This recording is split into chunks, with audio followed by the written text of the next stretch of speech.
Olá, estudante paranaense, bem-vindo à aula de Geografia do programa Aula Paraná. E é importante que você acesse o aplicativo Google Classroom. Pode ser tanto pelo aplicativo Aula Paraná ou pela própria ferramenta disponibilizada pelo Google. E é também fundamental que, além de interagir com o seu professor ou sua professora, você também realize a atividade obrigatória. Por meio dessa atividade que a sua frequência será validada. Na nossa aula de hoje, nós vamos falar um pouco sobre a matriz energética brasileira. Então acompanha na tela agora os objetivos da nossa aula de hoje.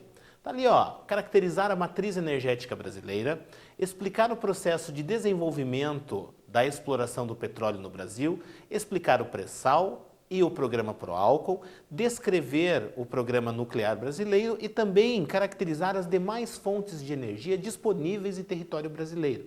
Então nós vamos trabalhar nessa nossa aula assuntos relacionados às fontes de energia disponíveis em território brasileiro, além das que são mais utilizadas. Na tela já vai aparecer para você a nossa reflexão inicial. Dá uma olhadinha ali, ó. Quais as fontes de energia mais utilizadas e disponíveis em território brasileiro? Quais são as fontes de energia que estão disponíveis no território brasileiro? Quais são as mais utilizadas? Quero que você pense um pouquinho e quero também que você já realize a anotação no seu caderno. Vai lá, pensa aí.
Muito bem, estudante. Acredito que você deva ter pensado um pouquinho sobre isso e, conforme eu disse para você anteriormente, para você pegar o seu caderno e anotar essa resposta, o que te veio à mente a respeito dessa pergunta inicial sobre quais são as fontes de energia, qual é a matriz energética do nosso país.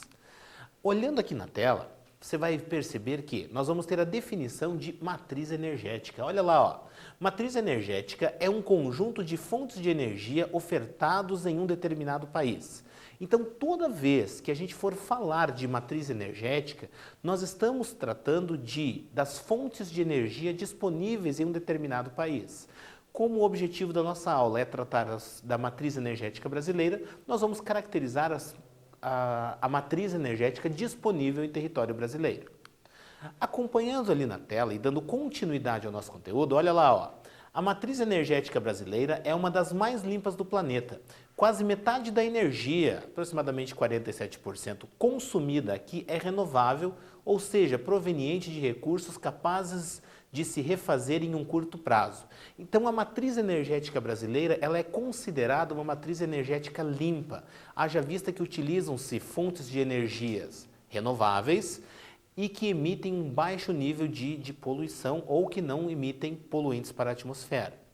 A gente tem que destacar aqui a questão que envolve a produção de eletricidade por meio das usinas hidrelétricas, que se enquadram muito bem nesse perfil de produção de energia no nosso país. Mas na sequência a gente vai continuar falando sobre isso.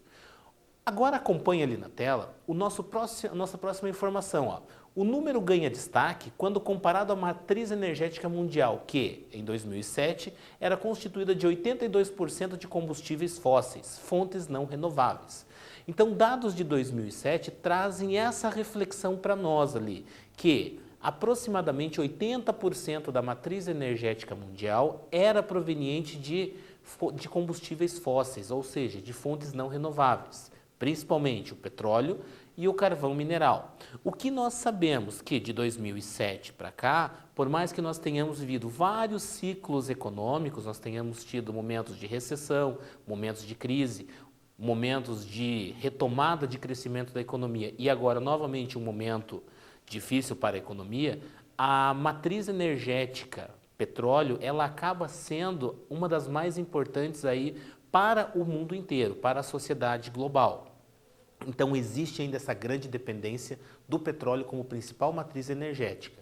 E o carvão mineral também acaba sendo bastante utilizado em alguns países ainda. Agora aqui na tela vai aparecer para você um gráfico que mostra ali a composição da matriz energética brasileira. Olha lá, ó. Então você está vendo ali, ó, em azul 36% sendo petróleo e seus derivados. Nós também temos a cana-de-açúcar, a energia hidráulica, o gás natural, outras fontes não renováveis. Então, quando você observa este gráfico aqui, este gráfico mostra de que forma está organizada a utilização das diferentes matrizes energéticas no nosso país. E conforme eu disse aqui, ó, em azul com 36%, a maior fatia, nós temos o petróleo e os derivados. Lembrando que, para que nós possamos obter os derivados do petróleo, esse tem que ser submetido ao processo de refino. Nós temos ali, ó, derivados da cana em vermelho, nós temos 17%, principalmente o álcool ou o etanol. Nós temos ali a hidráulica com 12% em amarelo. E aí também nós temos o gás natural com aproximadamente 12%. Então é importante destacar a representatividade tanto do petróleo, dos derivados da cana, do etanol, da energia hidráulica e do gás natural, que representam a maior parcela da energia consumida no território brasileiro. E agora, estudante, que a gente falou um pouquinho sobre a matriz energética brasileira, a gente caracterizou um pouquinho, a gente vai para o nosso primeiro quiz. Acompanhe ali na tela. Como podemos definir matriz energética? Letra A, conjunto de fontes de energia renováveis de um determinado país. Letra B, conjunto de fontes de energias alternativas de um determinado país. Ou letra C, conjunto de todas as fontes de energia de um determinado país. Agora eu quero saber de você, letra A, letra B ou letra C, o que você acha? Pode pedir ajuda para quem está em casa, vai lá!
Muito bem, estudante. Letra A, letra B ou letra C? Lá na tela agora vai aparecer a resposta para você, ó.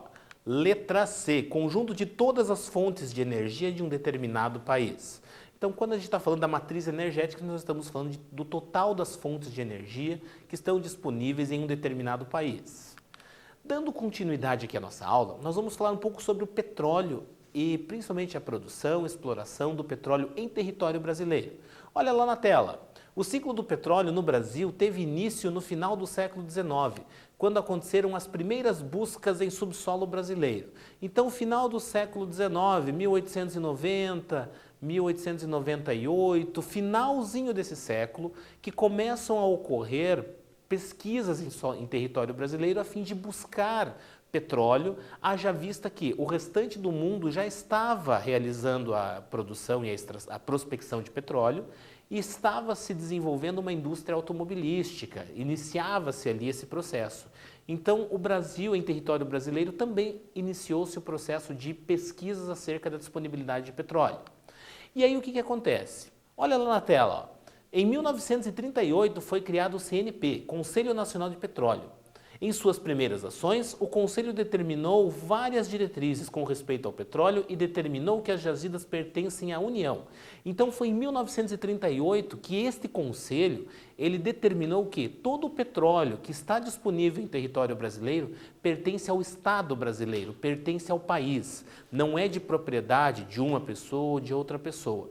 E isso é muito diferente daquilo que nós já vimos nas aulas anteriores, quando falamos da produção de petróleo nos Estados Unidos, aonde o dono da terra era também dono do petróleo. No território brasileiro, não. Em 1938 foi determinado que todas as jazidas de petróleo eram de posse da União, independente de quem fosse o dono da terra aonde estava esse petróleo. E aqui na tela também vai aparecer para você que a primeira jazida de petróleo economicamente viável foi descoberta em 1939 no município de Lobato, mediações do Recôncavo Baiano, da qual foi retirado petróleo de boa qualidade e propício à comercialização.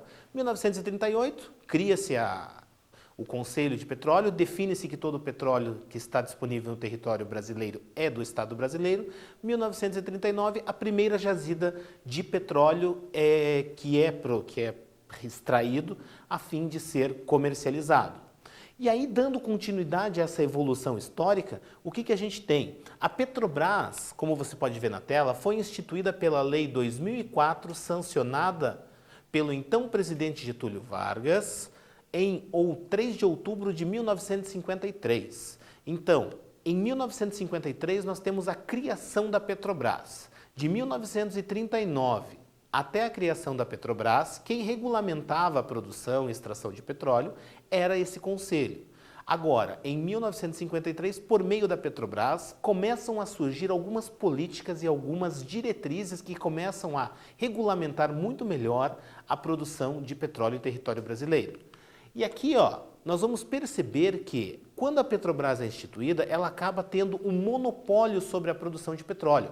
Olha lá na tela, A lei dispunha sobre a Política Nacional do Petróleo, definindo as atribuições do Conselho Nacional do Petróleo e estabelecendo o monopólio estatal do petróleo e a criação da Petrobras. Então essa lei, ela diz que todo o petróleo disponível em território brasileiro, quando retirado, é de posse da Petrobras.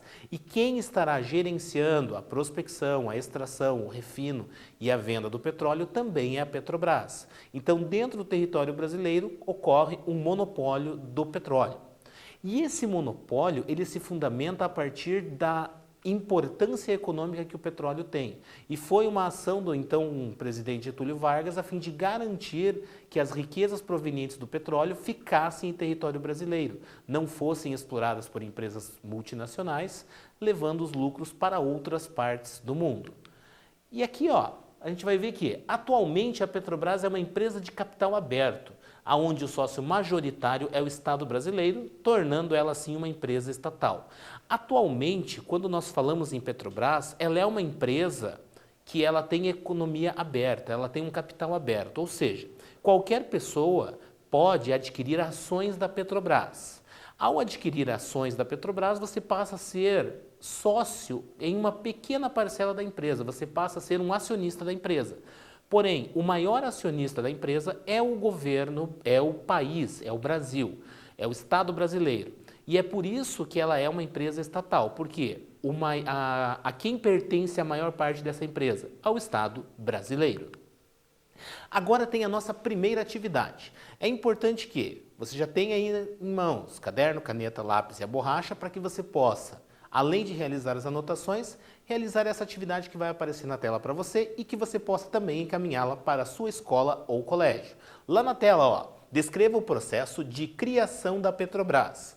Então essa etapa desse processo de criação da Petrobras que eu quero que você caracterize aí no seu caderno. O tempo está na tela e o reloginho está aparecendo. Vai lá!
Muito bem, estudante. Espero que você tenha realizado essa atividade. Caso você não tenha realizado ela, você poderá realizá-la após o término da aula. Por quê? A gente vai falar agora sobre o pré-sal.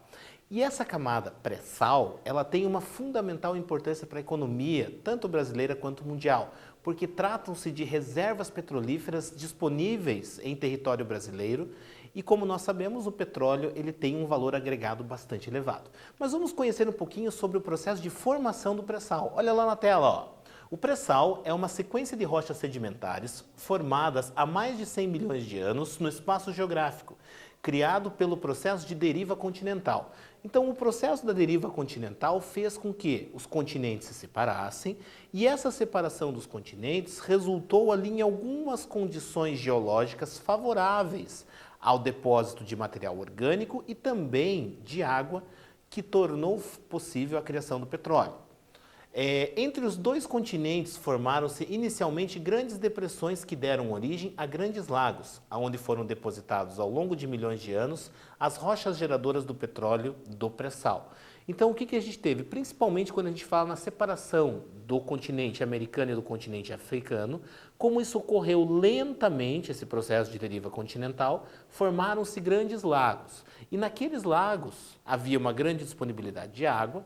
E como a água ela vai sempre convergir para as áreas mais baixas, a ação das chuvas, dos ventos, fez com que uma grande quantidade de material orgânico se depositasse nessas áreas.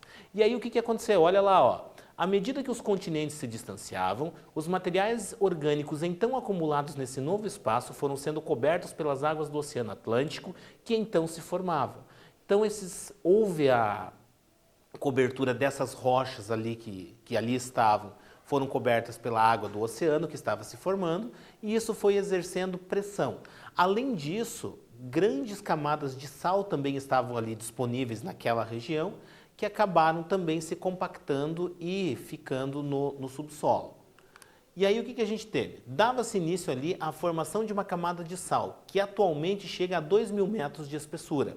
E essa camada de sal depositou-se sobre a matéria orgânica acumulada, retendo-a por milhões de anos. Então, ao longo da história geológica do nosso planeta, houve o depósito nessa nova região que estava se formando de uma espessa camada de sal, aproximadamente 2 quilômetros. Então, quando a gente vê 2.000 metros, são 2 quilômetros de espessura. E essa camada de sal acabou favorecendo ao confinamento tanto do material orgânico quanto da água. E aí, a pressão e a ação do tempo resultaram na formação do petróleo. E aqui você vai ver na tela, ó, um perfil onde mostra a camada pré-sal, a camada de sal e a extração do petróleo. E aí eu coloco para você que o custo da exploração do petróleo no pré-sal é elevado. Haja vista que ele encontra-se em elevadas profundidades. Mas vamos dar uma olhada aqui, ó. Então nós temos nessa região aqui, ó, todo o acúmulo do petróleo que se formou. Toda essa região aqui vai reunir o petróleo e que era, na verdade, aquele ambiente rico em umidade e o material orgânico que aqui estava. Essa área toda aqui é a camada de sal. Aqui nós temos outras camadas rochosas aqui do nosso planeta e aqui nós temos o fundo do oceano, no caso, o Oceano Atlântico. O que acontece? Por que ela recebe essa denominação de pré-sal? Porque o sal, o petróleo, com os elementos necessários para a formação do petróleo, encontravam-se aqui antes do sal. Então, o sal veio depois, o depósito de sal nessa região. Por isso, pré-sal. E o custo de exploração desse petróleo é bastante elevado. Haja vista que a tecnologia necessária, ela também dispõe de um custo bastante elevado. Agora na tela para você, já que a gente falou um pouquinho sobre pré-sal, você já tem anotado tudo aí no seu caderno, olha lá na tela o nosso quiz. Indique a alternativa correta. Quando a Petrobras foi criada, seu objetivo era de subsidiar as empresas petrolíferas estrangeiras. Letra B. A Petrobras é uma empresa estatal, pois está estabelecida em território brasileiro. Ou letra C. A Petrobras foi criada em 1953 e estabeleceu o monopólio estatal da produção e exploração do petróleo. O que você acha? Letra A, letra B ou letra C? Se tiver alguém em casa junto com você, pede ajuda, pergunta para as pessoas aí. Vai lá!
Muito bem, estudante. Pediu ajuda para quem estava em casa aí com você? Está sozinho? Não, você não está sozinho porque nós estamos juntos aqui. Então, a resposta certa, vamos lá na tela, ó, letra C. Petrobras foi criada em 1953 e estabeleceu um monopólio estatal da produção e exploração do petróleo.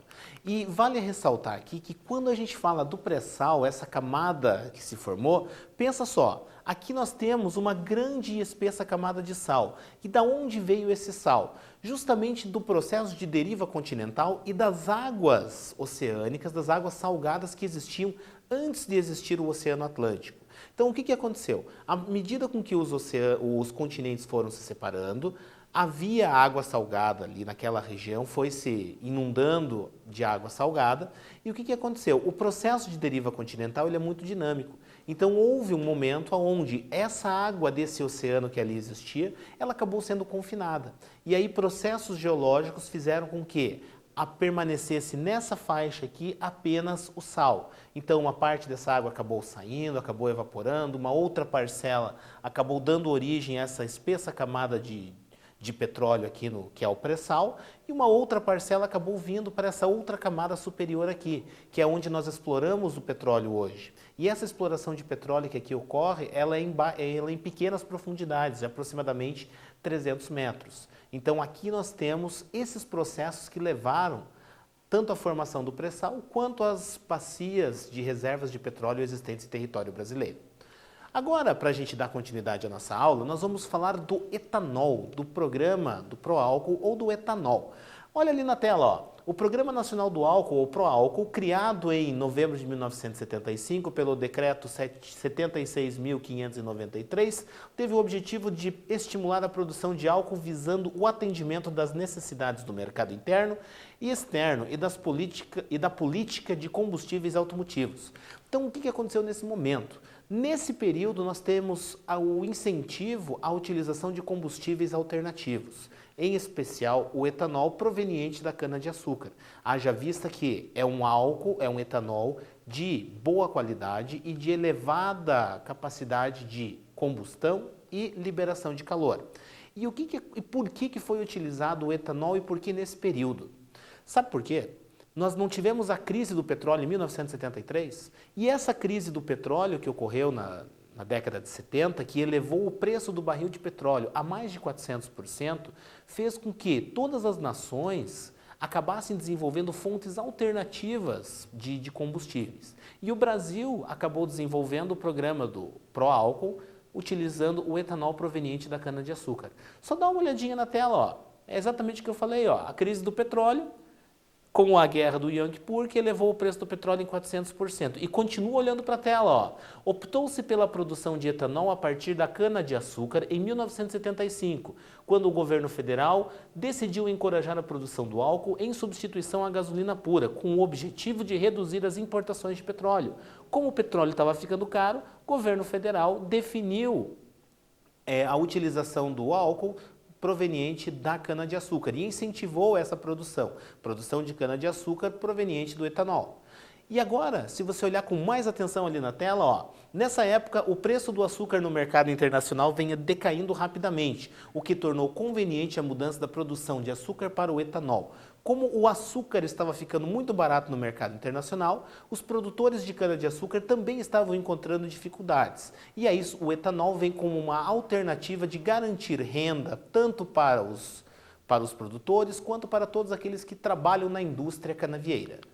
E também a gente vai falar da energia nuclear brasileira, porque o Brasil ele também dispõe de usinas nucleares. Na verdade, nós temos duas usinas que estão estabelecidas no Rio de Janeiro, que é a Angra 1 e Angra 2. Existe o projeto de implantação do Parque Eletronuclear Brasileiro, porém a usina nuclear de Angra 3 ainda não está em operação. Se você olhar na tela, ó, a energia nuclear ela corresponde a cerca de 3% da matriz energética do Brasil. Então, 3% de toda a matriz energética brasileira é proveniente da energia nuclear. E 40% da energia do Rio de Janeiro é proveniente da usina nuclear. Então, a gente vê a importância que a usina nuclear de Angra dos Reis ela representa tanto para o estado do Rio de Janeiro quanto para o Brasil. Acompanhando ali na tela e dando continuidade, ó, nós vamos perceber que Existem os 2 reatores nucleares de água pressurizada na Central Nuclear Almirante Álvaro Alberto. Então, o nome da usina é Almirante Álvaro Alberto. Aqui, uma imagem para você do Parque Nuclear Brasileiro. Então, ali os 2 reatores da usina nuclear. Ao fundo, se você observar com bastante atenção, nós temos as linhas de transmissão. Essas linhas de transmissão são justamente para transportar a eletricidade produzida para as unidades consumidoras. Então, nós temos essa característica. E agora na tela para você, nós temos mais um quiz. É mais um momento que você vai mobilizar todo mundo que está aí na sua casa para responder junto com você. Qual foi o principal motivo pela criação do programa do Proálcool em 1975? Letra A, preocupação ambiental, pois o etanol é menos poluente. Letra B, elevação no preço do petróleo em função de conflitos na Ásia.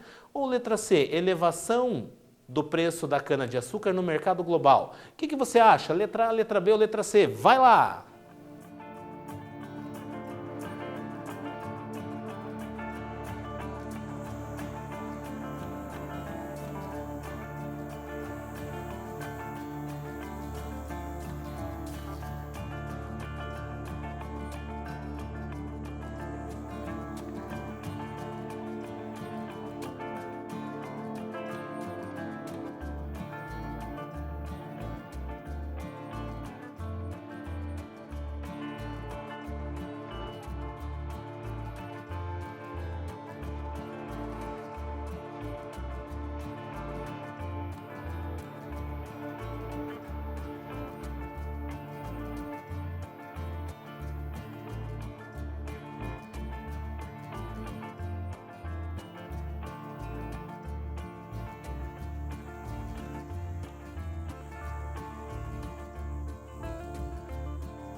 Muito bem, o que você acha? Letra A, letra B ou letra C? Olha lá na tela a resposta agora, ó. Letra B, elevação no preço do petróleo em função dos conflitos na Ásia. Então, o desenvolvimento da tecnologia do Proálcool justamente em função da elevação do preço do petróleo no mercado mundial. Agora nós vamos falar um pouco sobre a energia hidrelétrica. É aquela que utiliza a água dos rios para a produção de eletricidade. E conforme você pode ver na tela, você está vendo ali a usina hidrelétrica de Itaipu, e essa usina hidrelétrica de Itaipu sendo responsável pela produção de aproximadamente 20% da energia consumida no Brasil e aproximadamente 90% da energia elétrica consumida no Paraguai. Porque é uma usina binacional. Então aqui você já consegue ter essa imagem e você pode ver ali que a energia hidrelétrica ela obtém ela obtém a energia elétrica a partir do aproveitamento do potencial hidráulico, ou seja, da força da água. Aqui, ela é bastante utilizada na geração de eletricidade e as usinas hidrelétricas fornecem aproximadamente de 90% da energia elétrica de todo o território brasileiro. E os demais 10% são provenientes de outras matrizes energéticas, como, por exemplo, carvão e principalmente petróleo. Mas você tem que lembrar que a usina hidrelétrica ela não emite poluentes, diferente das outras. E como ela utiliza a força natural da água do rio para a produção de eletricidade, ela tem um custo muito mais baixo.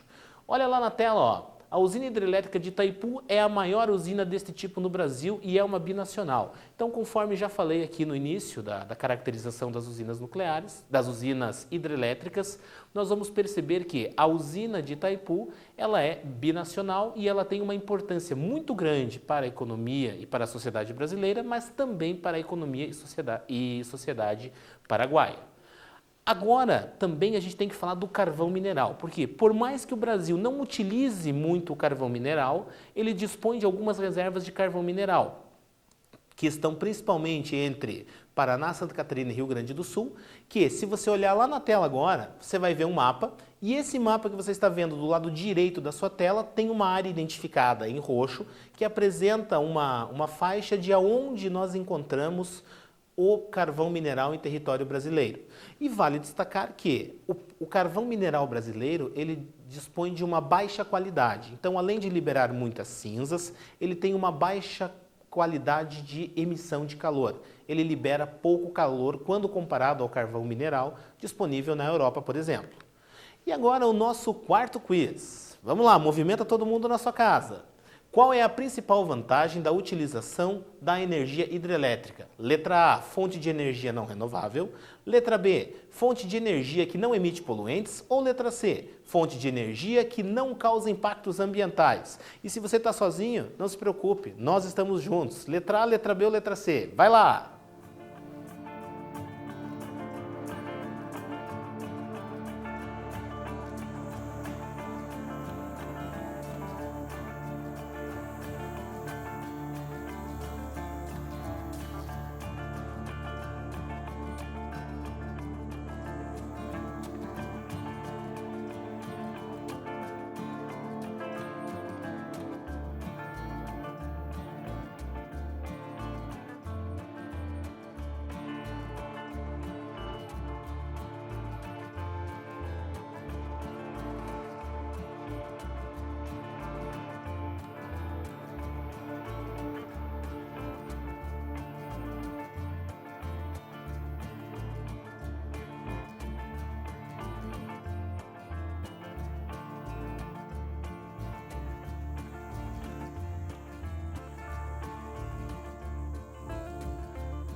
Muito bem.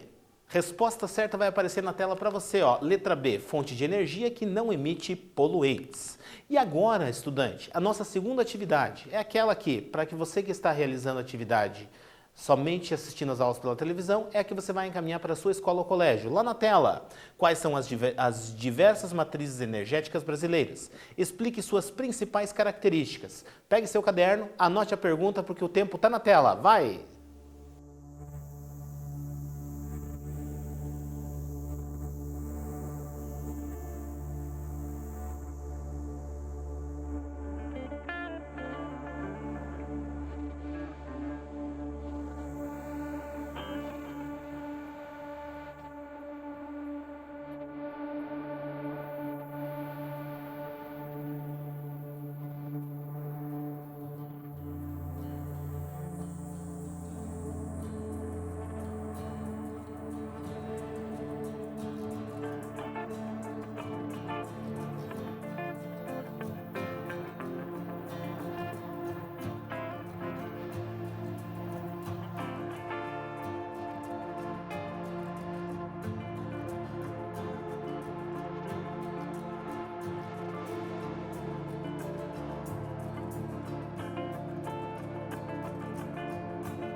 Muito bem, estudante. Agora a gente vai fazer a nossa revisão.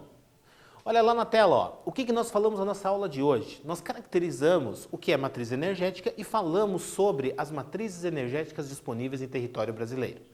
Quero muito agradecer a sua participação, estudante, ao seu envolvimento e lembrar você mais uma vez, realize a atividade obrigatória e garanta a sua presença. Um forte abraço para você e até a próxima aula.